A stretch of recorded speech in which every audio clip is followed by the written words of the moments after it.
in some cases was a bit timid. And so he was trying to bolster him and strengthen him and help him to stay in the right direction. In the first letter of the first chapter, in verse 18, this is what he writes.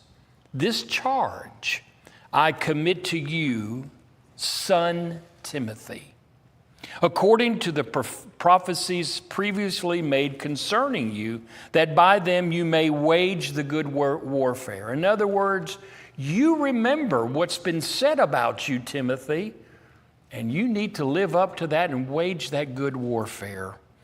And this is why he says, having faith and a good conscience, which some, having rejected concerning the faith, have suffered shipwreck, of whom are Hymenaeus and Alexander, whom I delivered to Satan, that they may learn not to blaspheme.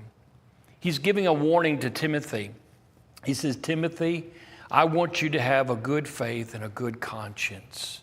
I don't want your faith to be shipwrecked like Hymenaeus and Alexander. Folks, it is possible for Christians to shipwreck their faith. I saw a show on National Geographic not too long ago about a pilot taking one of those superliners carrying lots of cargo through the Suez Canal.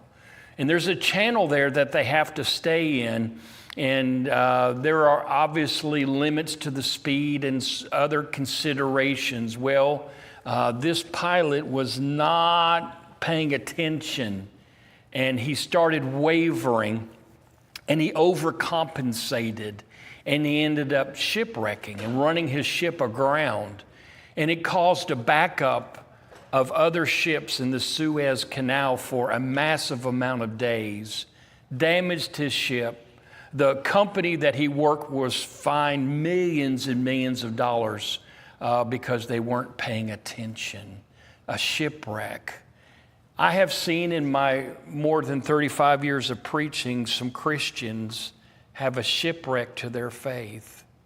I'm talking about folks that were one time very, very faithful.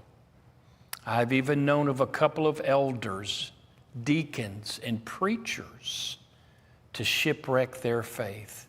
No one is immune from the possibility. Why does that take place? Well, they placed their priorities in the wrong place. Hymenaeus and Alexander, it seems like, were individuals who are filled with pride and put themselves above God. Paul called it blaspheming. We can do that too if we're not careful. We need to make sure that we always stay connected to God through the study of His Word, through prayer, and through worship. I know you already know this, but when God's Word, when we read it, it is God communicating and connecting with us. Prayer is the time in which we can be connected to return.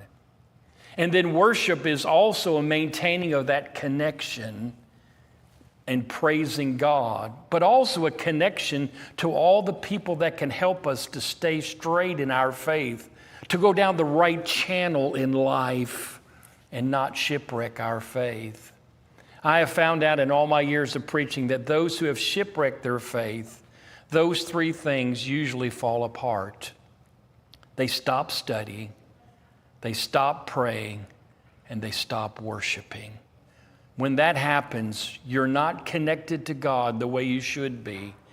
You're going to run your faith into the ground. I pray tonight, if you have begun to wander from God as a Christian, that you'll correct your course, confess whatever it is that has caused you to drift from that channel of faith so that you don't shipwreck your faith. I pray that you'll make it right with God as we stand and sing the song that's been selected. All things are ready. The day will now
Where's that? Oh, yeah? Oh, is that right? Okay.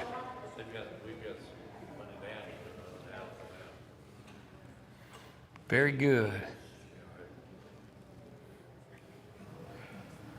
All right, y'all had a good week so far? Share some good news with me, something positive that's happened to you, for you. We're above ground. We're above ground. Well, I fell. I feel better today than I did when I fell. So you fell, but you feel better after the fall. No, Oh, I feel better today today than yesterday when I fell. than yesterday when you fell. Okay, I thought, I need a gravel driveway. what's that again? Tried to eat a gravel driveway. Oh, try to eat a gravel driveway. Never a good idea. Never a good idea. You like it better than my cooking? All right. It isn't on? Yeah, it's on. Testing. Testing, testing. All right, are we ready? Thumbs up. Now we're ready. All right. I can't comment on the cooking. I don't know. Don't go there. Smarter than that. Smarter than that. All right. Anything else? Good. What's that? One more day of school. When does this start full time for you? Oh, it's you already started. I thought you were talking about teacher. I thought these were teacher. Okay, when did the kids come?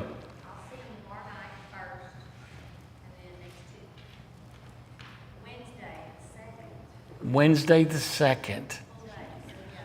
All right. God bless you and good luck. Yeah.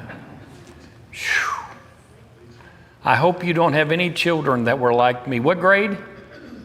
Ooh, no. That was a couple pretty good years for me, but 5th grade. I had Miss Alexander. She was 104 years old. At least I thought she was. Man, she was mean. Woo! Of course, I wasn't the model student either, so we had a little friction. That's the word, friction. A little. I was a discipline problem. Yeah. I could tell you some stories, but I won't get into all that. All right. A crisis of confidence is our lesson for this evening. I hope it's one that will be a help to at least some in here. When I'm talking about a crisis of confidence, I'm talking about those that are really struggling in life quietly. Okay? This subject is rarely ever addressed in the Lord's church, but it needs to be, and we're going to talk about it tonight.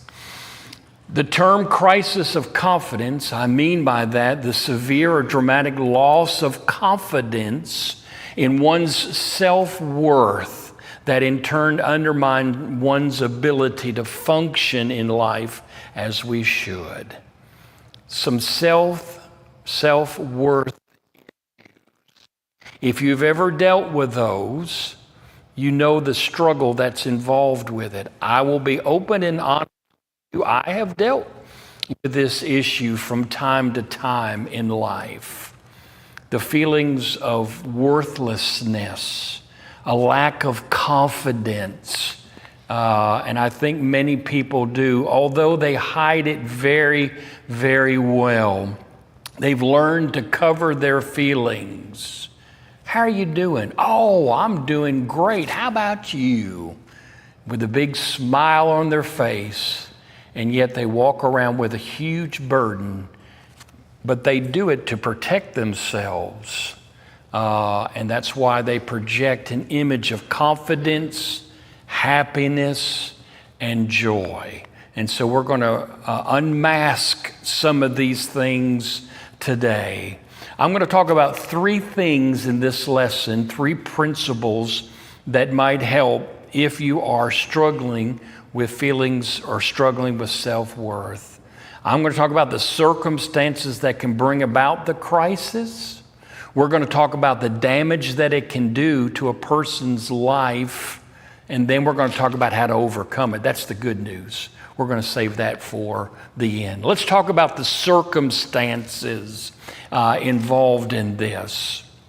A crisis of confidence can happen at any age. It doesn't matter if you're a child or a young adult, an older adult, or a senior citizen. It can creep in there for different reasons. Found out in my work and through my own experience that children can lose the feeling of self-worth if they are belittled and neglected, abused by either their parents or by their another authority in their life. When they hear things like, "You'll never amount to anything." That's never good to say to anybody. But when that happens, then that child can lose their feeling of self-worth. As the child gets older, those feelings of self-worth can continue, especially when they experience rejection. Maybe rejection from their peers. They don't seem to have friends like others do because they feel like they're worthy of friends. There's a rejected when they apply for their future to a university and they get a letter of rejection saying, "You're not good enough for this school." Or there might be an employer that chose to hire someone else for the position, or someone they really love decided to marry somebody else. You know, those feelings can accumulate, can they not? And there are a myriad of circumstances, especially among teenagers. It's a very, very difficult time. What compounds those feelings of rejection for a teenager? What's happening in their lives? What are some dynamics involved? Phones. Okay, well, phones, yeah. Okay, good. What's that? Self-identity. All right. Hormonal changes. That's a big one. That's exactly right. David, I'll tell you something happened to me that's not good at all. What's that? No. But when I was in grade school, I went a half year into second and promoted to the third 1.5 year. And as time went on, I was always younger than the rest of them, and I had to look up to them. And that's no good at all. That's difficult. Somebody, Yeah. and you running in a class that they're all superior to you. Yeah, yeah. I graduated young as well. I was 16 when I started my senior year. I graduated at 17. I turned 17 in May. If I would have gone straight into college, I would have started college at 17. I was young as well. I started kindergarten at 4. I wasn't even 5 yet. My mama was tired of me. Go on, get into school. No, it was just back in that time, there was a certain deadline for birthdays. And back in my day, as long as you turned 5 before January 1st of that start of that school year, then you could go on. So my mom sent me at 4. And so it was pretty tough. And I remember being the youngest of the group and kind of being behind. Yeah, I can understand that. And the hormonal changes, well, that's the big one. Because there's a lot going on there in the changes of the body and a lot of uncertainty about that and how to handle those changes. And then kids start thinking about their future and they're not sure if they even want to grow up. They say they do, but then when the time comes to step up into adulthood, That's a pretty awesome step there. It's very challenging. And so that can cause a lot of lack of confidence. Jerry. You know they had bullies back in the 60s. That's right. Bullies today. Yeah, they sure do. Bullies, right. And there's another kind of bullying that goes on that wasn't when you and I were going to school. The bullies were face to face. And I've had to face some of them. Now the bullies are on social media.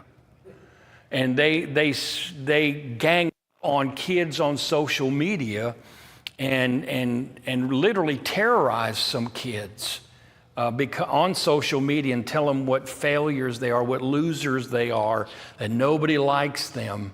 And so that is a dynamic that goes along with young people as well. So there's that social media aspect that I didn't have growing up. Looking around, none of y'all did either. All right. Because some of y'all as old as I am now and older, so. But it's there's a lot of uncertainty transitioning into adulthood for all those reasons. But then you get into adulthood, and then your confidence can be pulled out from under you as well. You feel like, okay, I'm getting my footing here.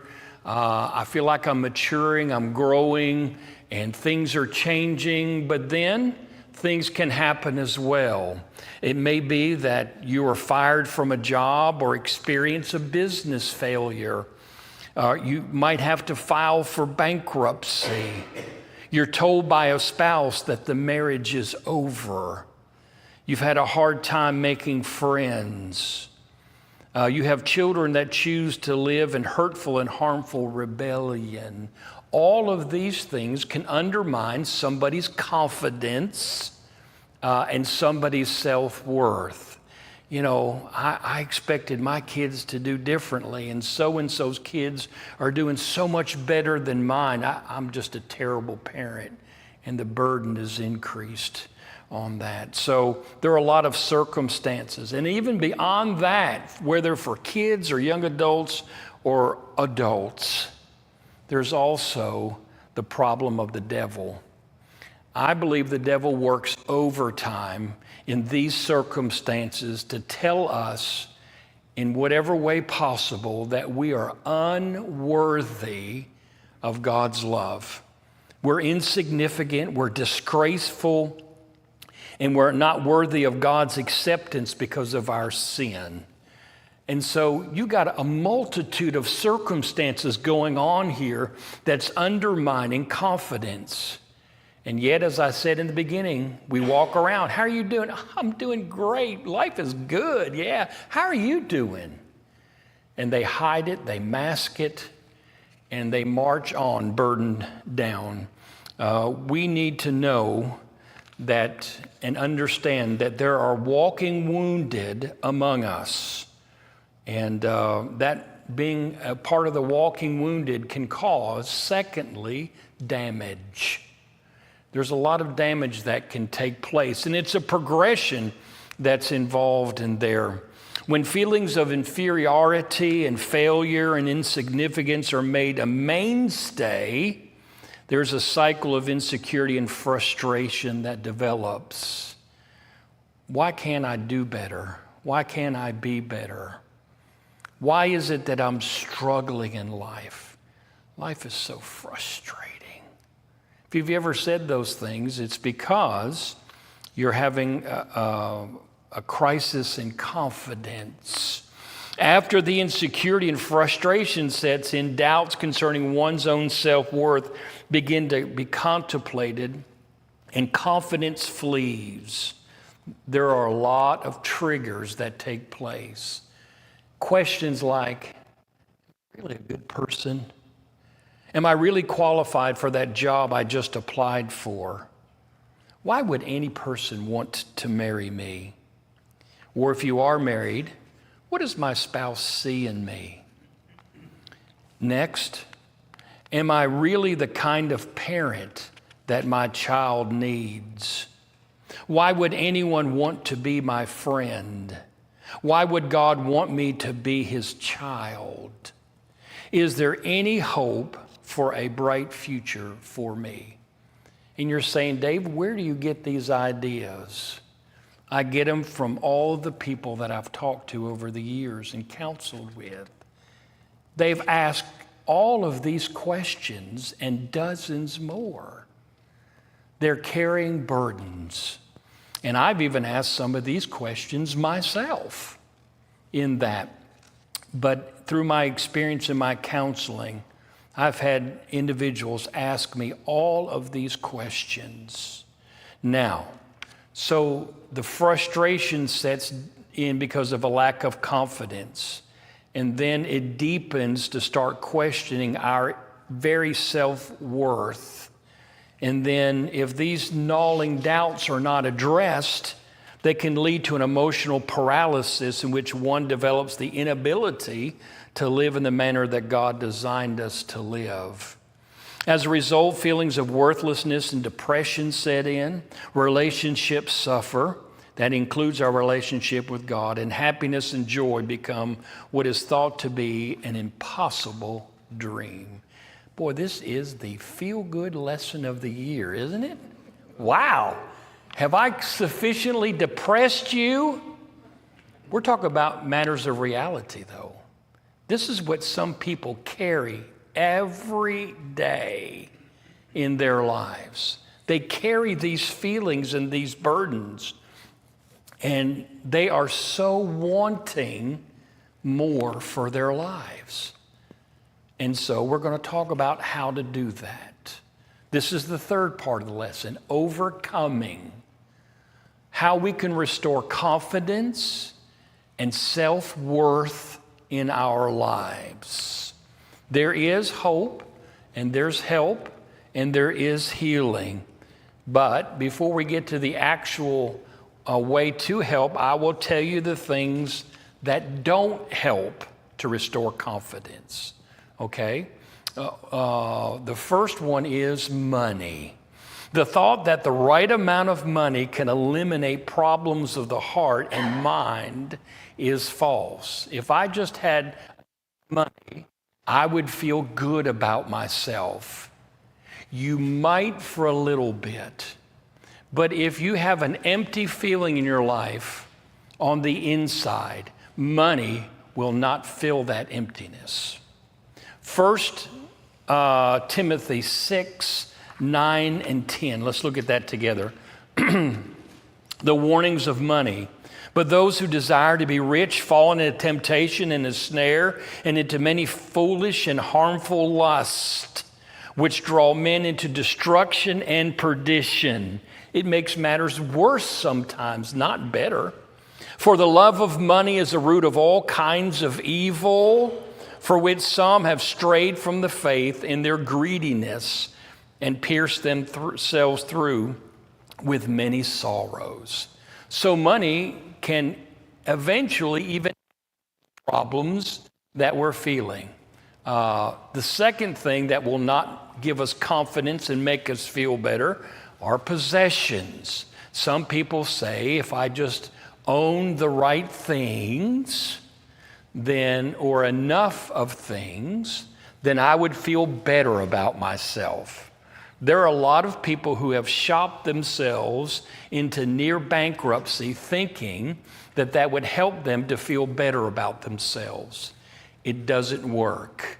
In Luke chapter 12 and verse 15, Jesus is approached by a young man who is upset with his brother. The folks have died, and he says, "Tell my brother to divide the inheritance with me." He's not being fair, in other words. And Jesus said, "Who made me a judge and an arbitrator over you? This is not my matter." And then he gives them a great lesson in verse 15, and he sums it up beautifully in one statement. What is it? Rick, could you read that for us? Luke 12:15. Take heed and beware of covetousness, for a man's life consisteth not in the abundance of the things which he possesses. Right. Life's not about the abundance of the things that you possess. If you're looking for your possessions to fill the gap of the burden that you feel, of a lack of self-confidence in your life, you're not going to find satisfaction. That's not what life's about, Jesus says, Luke 12:15. The next thing that does not work is power. Well, if I just will raise myself up and I get a position of prominence in my job, in my community, people will look up to me and I'll be confident. Do you know the number of managers and business leaders that I've talked to that were empty, that were struggling with feelings of self-worth? A lot of them. A lot of them. They thought that if they would rise up, people would look up to them, would respect them and admire them, and that would make them feel better about themselves. They're looking in the wrong place to fill that void. Yes, sir. I had a man that we traded with stuff, run a big company, Yeah? told me something I'll never forget. He said it's lonely at the top. It's lonely at the top, yeah. Yeah. You can kind of talk about Yeah, it really is. lonely at the top. Yeah. So if you're looking for that to solve your problem of self-worth and confidence, you're not going to find it there. You're not going to find it in other people as well. They believe if they can just put their trust in the right people, then they'll be able to solve their problems. And that is not correct either. Psalm 118, verses 8 and 9. Who wants to read for me? You'll get it, Brother Neil, nice and loud. It is better to trust in the Lord than to put confidence in man. It is better to trust in the Lord than to put confidence in princes. Thank you. That first phrase is a clue to the answer of problems of self-worth, a lack of self-worth and a lack of confidence. It's in whom you place your trust. If you place it in man, you're not going to regain that confidence. But if you put your trust in the right place, God, then you can be restored. It is God, not money, not possessions, not power, not people, that can restore us to what we need to be. And so we're going to look at this in the rest of our time together. Psalm 118, verses 8 and 9 was the clue, but here is the specifics behind it. These are some things that we need to remember in our lives. When we have feelings of doubt, lack of self-worth, a lack of confidence, here are the things that we need to remind ourselves of to help us. All of these things point toward God. The first is that we are God's special creation. We're going to learn that Saturday in VBS, that man was made last by God as his crowning creation. We were made above all other creatures. We were given above all creatures an eternal soul that God loves. And that makes us a special creation. And David put it this way. Well, let's look at it. Psalm 8, verses 4 and 5. Carolyn, would you like to read that for us? Psalm 8, verses 4 and 5. And I'm going to get your hubby, Jeff, in just a moment to read Psalm 139, verses 13 through 16. Those two passages speak to our special nature. Go ahead. What is man that you are mindful of him, and the Son of Man that you visit him? For you have made him a little lower than the angels, and you have crowned him with glory and honor. All right. You're special. I want to tell you something that you need to remember. God does not make junk. All right? When God created us, He created us a little lower than the angels. That's pretty good company, isn't it? And beyond that, he crowned us with glory and honor. We need to start thinking of ourselves that way. We are God's special creation. Jeff, if you would, Psalm 139, 13 through 16. For thou hast possessed my reins, thou hast covered me in my mother's womb. I will praise thee, for I am fearfully and wonderfully made. Marvelous are thy works, and that my soul knoweth right well. All right. My substance was not hid from thee when I was made in secret and curiously wrought in the lowest parts of the earth. Thine eyes did see my substance, yet being unperfect, and in the book all my members were written, which in continuance were fashioned, when as yet there was none of them. All right, thank you. I appreciate that. We are specially, fearfully, and wonderfully made. God knows all of our days before we even live the first one. That's how special you are to God. Sometimes we lose sight of the fact that we are a special creation in the eyes of God, that we have been made a little lower than the angels, that indeed we are crowned with glory and honor. But to take that another step is that God also loves us. Well, I'm a sinner. I do things that are wrong. I disappoint God. Yep, you sure do. And guess who else does? Me. I do too. But that doesn't stop God's love for all of us. John 3:16, for God so loved the world that he gave his only begotten, that whoever believes in him should not perish, but have everlasting life. God could have said, you know what? Forget that creation. They're not special enough. Oh, no, he loves us. And we need to remember that. Look at Romans chapter 5 and verse 8. Romans chapter 5, verse 8. Jesse, are you there? Would you like to read that? But God demonstrates his own love toward us, in that while we were still sinners, Christ died for us. Thank you. I appreciate that. God demonstrates his own love towards us in that while we were still sinners, at our worst, God still loves us. So no matter what's going on in your life, God still loves you. You need to remember that. You're his special creation. Look at 1 John 3 and verse 1. Time won't allow me to read all of these, but 1 John 3 and verse 1. Oh, who's my next volunteer?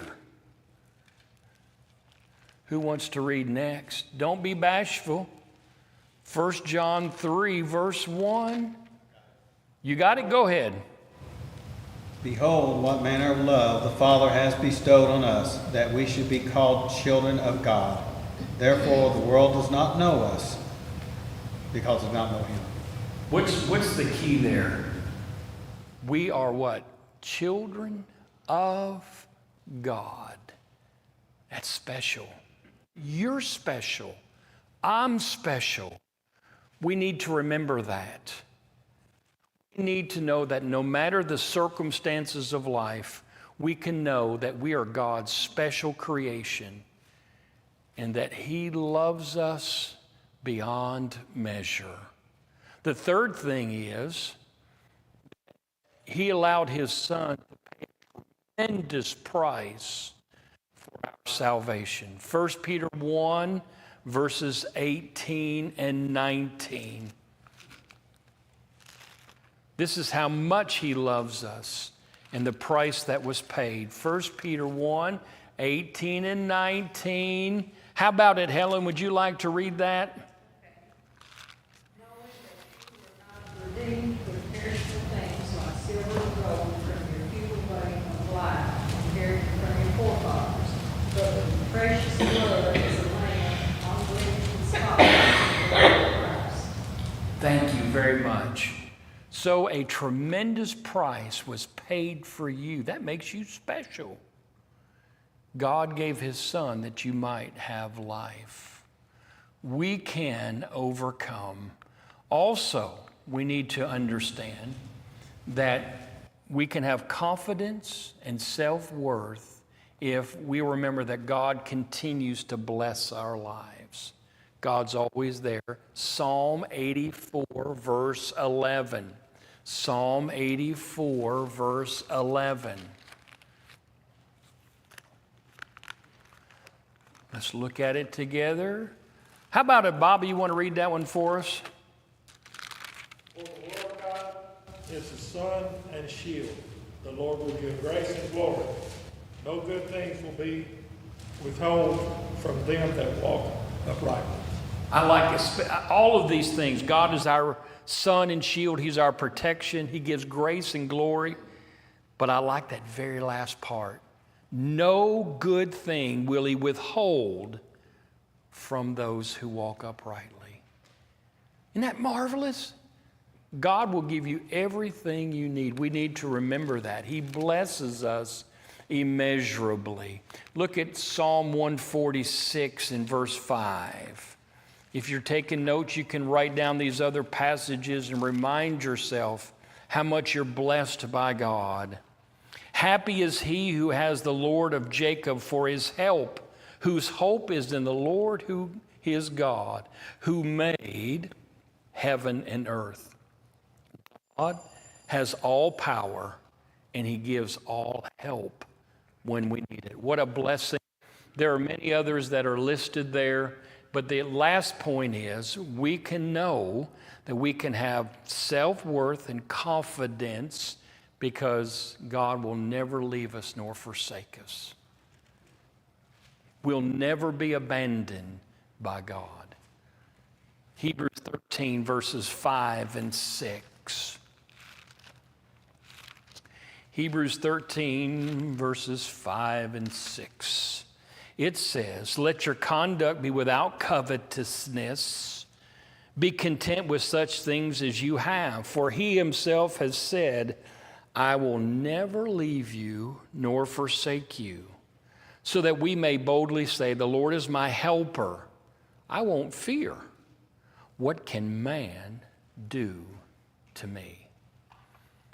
We can have confidence, we can have self-worth, and we can know that we have value for all the reasons we just mentioned. The devil doesn't want us to remember that we're God's special creation. He doesn't want us to reflect upon the fact that God loves us.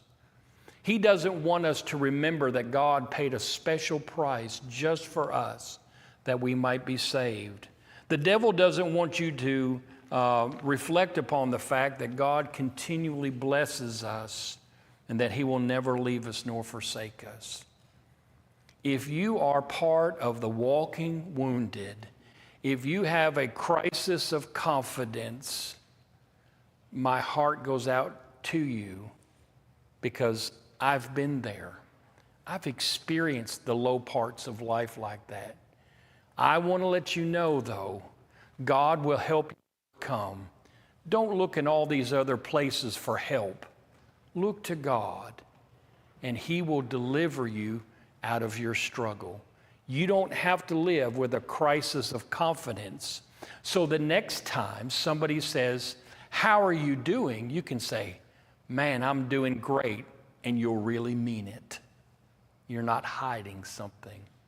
Remember, you're special to God, and you are most definitely special to me too. I appreciate you all tremendously. I appreciate all the encouragement you give me and my family.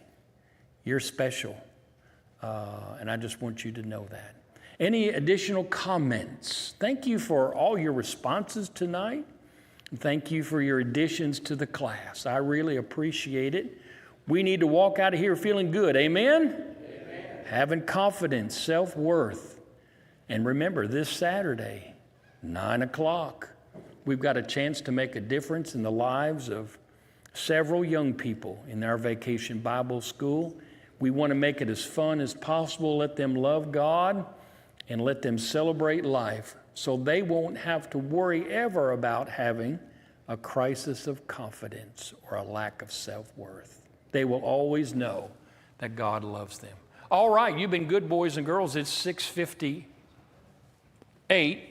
and so I'm going to give you 2 minutes off for good behavior.